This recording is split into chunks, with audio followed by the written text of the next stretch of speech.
வணக்கம். All India radio Chennai.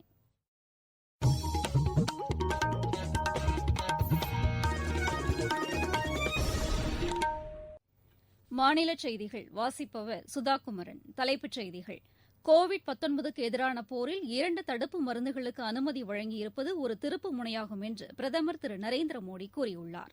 நாடு முழுவதும் தடுப்பு மருந்தை சீராக விநியோகம் செய்வதற்கு தேவையான அனைத்து ஏற்பாடுகளும் தயார் நிலையில் உள்ளதாக மத்திய சுகாதாரத்துறை அமைச்சர் டாக்டர் ஹர்ஷ்வர்தன் தெரிவித்துள்ளார். தமிழகத்தில் முதல்கட்டமாக 6 லட்சம் முன்களப் பணியாளர்களுக்கு தடுப்பு மருந்து செலுத்தப்பட உள்ளதாக மாநில அரசு கூறியுள்ளது. தமிழகத்தின் பெரும்பாலான பகுதிகளில் அடுத்த 24 மணி நேரத்திற்கு மழைக்கு வாய்ப்புள்ளதாக வானிலை ஆய்வு மையம் தெரிவித்துள்ளது. அர்ஜென்டினாவுக்கு எதிரான ஹாக்கி போட்டித் தொடரில் பங்கேற்பதற்காக இந்திய மகளிர் அணி இன்று புதுதில்லியிலிருந்து புறப்பட்டுச் சென்றது. கோவாக்சின் மற்றும் கோவிஷீல்டு தடுப்பு மருந்தினை அவசரகால பயன்பாட்டிற்கு மத்திய அரசு அனுமதி அளித்துள்ளது. இன்று புதுதில்லியில் செய்தியாளர்களிடம் இதனை தெரிவித்த மருந்து கட்டுப்பாட்டு தலைமை இயக்குநர் திரு வி சோமானி, கோவிஷீல்டு தடுப்பு மருந்தினை சீரம் நிறுவனமும் கோவாக்சின் தடுப்பு மருந்தினை பாரத் பயோடெக் நிறுவனமும் உருவாக்கியுள்ளதாக தெரிவித்தார். இந்த 2 தடுப்பு மருந்துகளும் முற்றிலும் பாதுகாப்பானது என்றும் அவர் கூறினார். நிபுணர் குழுவின் பரிந்துரையின் அடிப்படையில் இந்த ஒப்புதல் வழங்கப்பட்டிருப்பதாகவும் அவர் தெரிவித்தார். இந்த 2 தடுப்பு மருந்துகளும் 2 தவணைகளாக செலுத்தக்கூடியவை என்றும் திரு சோமானி கூறினார். இந்த 2 தடுப்பு மருந்துகளுக்கு அனுமதி கிடைத்திருப்பது கோவிட்-19க்கு எதிரான போரில் ஒரு திருப்பு முனையாகும் என்று பிரதமர் திரு நரேந்திர மோடி கூறியுள்ளார். இதற்காக பணியாற்றிய விஞ்ஞானிகளுக்கு பாராட்டுகளை தெரிவித்துக் கொள்வதாக பிரதமர் தெரிவித்துள்ளார். இந்த 2 தடுப்பு மருந்துகளும் நம் நாட்டிலேயே தயாரிக்கப்பட்டிருப்பது இந்தியாவுக்கு கிடைத்த பெருமை என்றும் அவர் கூறியுள்ளார். கோவிட்-19 பரவலை கட்டுப்படுத்துவதற்காக தன்னலம் பாராமல் பணியாற்றி வந்த மருத்துவர்கள், மருத்துவம்சார் பணியாளர்கள், செவிலியர்கள், துப்புரவு பணியாளர்கள் மற்றும் முன்களப் பணியாளர்கள் அனைவருக்கும் நன்றி தெரிவித்துக் கொள்வதாகவும் பிரதமர் தெரிவித்துள்ளார். உயிரிழப்புகளை தடுப்பதில் இவர்களின் பணி மகத்தானது என்றும் திரு நரேந்திர மோடி கூறியுள்ளார். மத்திய சுகாதாரத்துறை அமைச்சர் டாக்டர் ஹர்ஷ்வர்தனும் வரலாற்று சிறப்புமிக்க தருணம் இது என்று தெரிவித்துள்ளார். நாடு முழுவதும் இந்த தடுப்பு மருந்தை சீராக விநியோகம் செய்வதற்கு தேவையான அனைத்து ஏற்பாடுகளும் தயார் நிலையில் உள்ளதாக அவர் கூறியுள்ளார். இந்த 2 தடுப்பு மருந்துகளும் மிகவும் பாதுகாப்பானவை என்றும் அவர் திட்டவட்டமாக தெரிவித்துள்ளார். உலகில் மிகப்பெரிய தடுப்பு மருந்து திட்டம் இது என்றும் அவர் கூறியுள்ளார். முன்னுரிமை அடிப்படையில் தடுப்பு மருந்தை வழங்குவதற்கான பணியாளர்கள் கண்டறியப்பட்டிருப்பதாகவும் அவர் தெரிவித்துள்ளார். தடுப்பு மருந்து தொடர்பான கைபேசி செயலி ஒன்றும் வடிவமைக்கப்பட்டிருப்பதாகவும் டாக்டர் ஹர்ஷ்வர்தன் கூறியுள்ளார். மாநில மக்கள் நல்வாழ்வுத்துறை அமைச்சர் டாக்டர் விஜயபாஸ்கரும் 2 தடுப்பு மருந்துகளுக்கும் அனுமதி கிடைத்திருப்பது ஆராய்ச்சியாளர்களுக்கு கிடைத்த வெற்றி என்று கூறியுள்ளார். ஆராய்ச்சிப் பணிகளுக்கான அதிநவீன கட்டமைப்புகளை நாம் உருவாக்கியிருப்பதே இந்த வெற்றிக்கு காரணம் என்றும் அவர் தெரிவித்துள்ளார். 2 தடுப்பு மருந்துகளுக்கு வழங்கப்பட்டுள்ள ஒப்புதல் சுயசார்பு இந்தியா இயக்கத்திற்கு வலு சேர்க்கும் என்று மத்திய உள்துறை அமைச்சர் திரு அமித் ஷா கூறியுள்ளார். கோவிட்-19 தடுப்பு பணிகளில் பங்காற்றிய அனைவருக்கும் தாம் நன்றி தெரிவித்துக் கொள்வதாகவும் டாக்டர் விஜயபாஸ்கர் கூறியுள்ளார். தமிழகத்தில் முதல்கட்டமாக முன்னுரிமை அடிப்படையில் கண்டறியப்பட்ட 6 லட்சம் பேருக்கு தடுப்பு மருந்து வழங்கப்படும் என்று மக்கள் நல்வாழ்வுத்துறை முதன்மை செயலர் டாக்டர் ராதாகிருஷ்ணன் கூறியுள்ளார். இன்று சென்னையில் செய்தியாளர்களிடம் பேசுகையில் அவர் இவ்வாறு கூறினார்.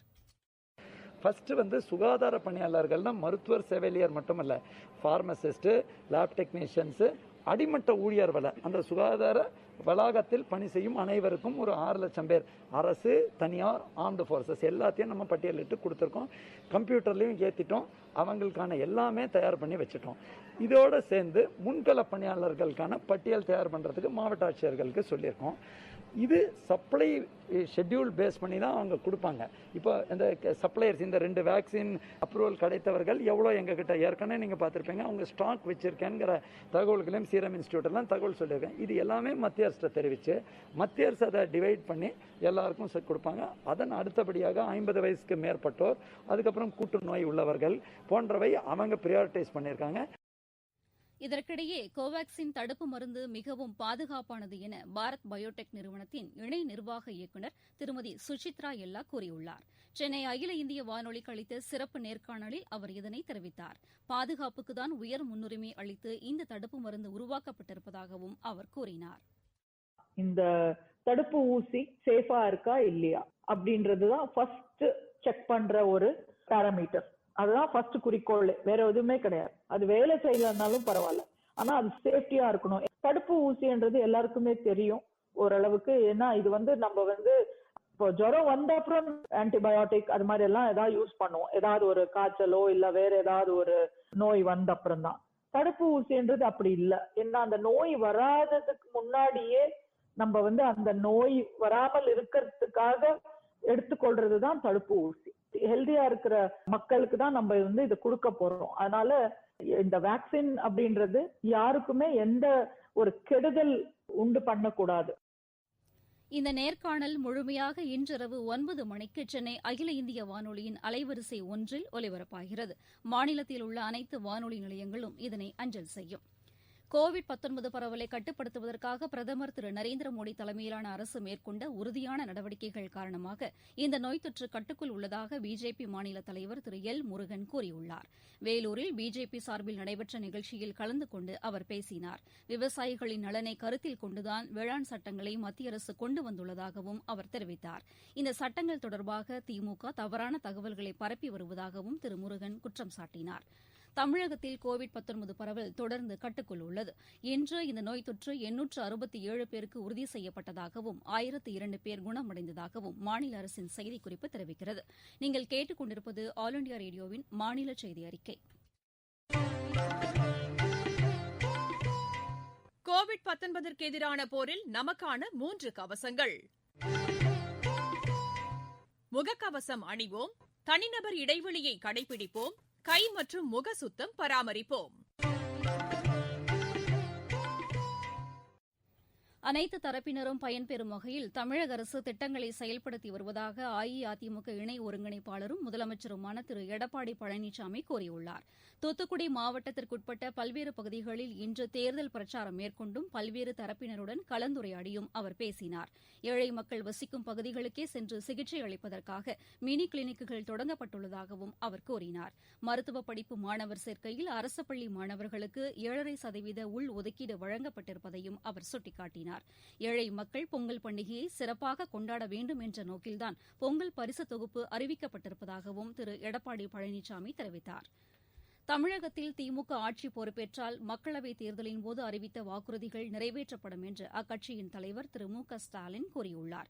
ஈரோடு மாவட்டம் வெள்ளோடு ஊராட்சியில் திமுக சார்பில் நடைபெற்ற மக்கள் கிராம சபை கூட்டத்தில் அவர் உரையாற்றினார். கிராம சபை கூட்டங்களை தமிழக அரசு முறையாக நடத்தாததன் காரணமாகத்தான் திமுக இந்த மக்கள் கிராம சபை கூட்டங்களை நடத்துவதாக அவர் கூறினார். மக்கள் நலத்திட்டங்களை கட்சி பாகுபாடின்றி நிறைவேற்ற வேண்டும் என்றும் திரு ஸ்டாலின் வலியுறுத்தினார். கல்வித்துறையின் வளர்ச்சிக்கு மத்திய அரசு உயர் முன்னுரிமை அளித்துள்ளதாக தொழில் மற்றும் வர்த்தகத்துறை இணையமைச்சர் திரு சோம் பிரகாஷ் கூறியுள்ளார். வேலூர் மாவட்டம் அரியூர் தங்கக்கோயில் வளாகத்தில் நடைபெற்ற நிகழ்ச்சியில் கலந்து கொண்டு அவர் பேசினார். ஏழை மாணவர்களின் நலனை கருத்தில் கொண்டு 60,000 கோடி ரூபாய் கல்வி உதவித்தொகை வழங்கும் திட்டம் செயல்படுத்தப்படுவதாகவும் திரு சோம் பிரகாஷ் தெரிவித்தார்.